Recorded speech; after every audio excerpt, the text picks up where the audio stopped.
Detective Kate had been working in law enforcement for over a decade, and she had seen her fair share of cases.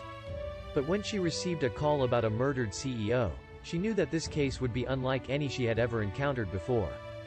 As Kate arrived at the crime scene, she was met with a grisly sight. The victim, Mr. Johnson, had been brutally murdered in his office, and the entire room was in disarray. As Kate began to investigate the case, she realized that the killer had left behind a series of clues that seemed to be part of a larger puzzle. There were cryptic messages scrawled on the walls, strange symbols etched into the floor, and a series of seemingly unrelated objects scattered around the room. As she followed the clues, Kate found herself drawn into a web of intrigue and deception.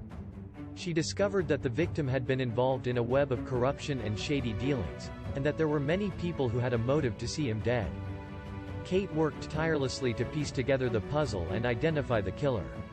She spent countless hours analyzing the evidence, interviewing witnesses, and even enlisting the help of a renowned puzzle expert to help crack the case.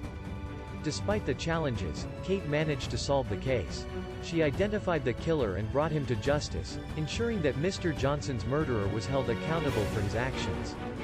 As she closed the case, Kate realized that the puzzle of the murdered CEO had been one of the most complex and challenging cases she had ever worked on.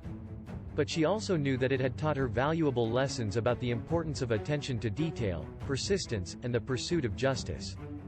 Years later, Kate retired from the force, but she knew that the puzzle of the murdered CEO would always stay with her.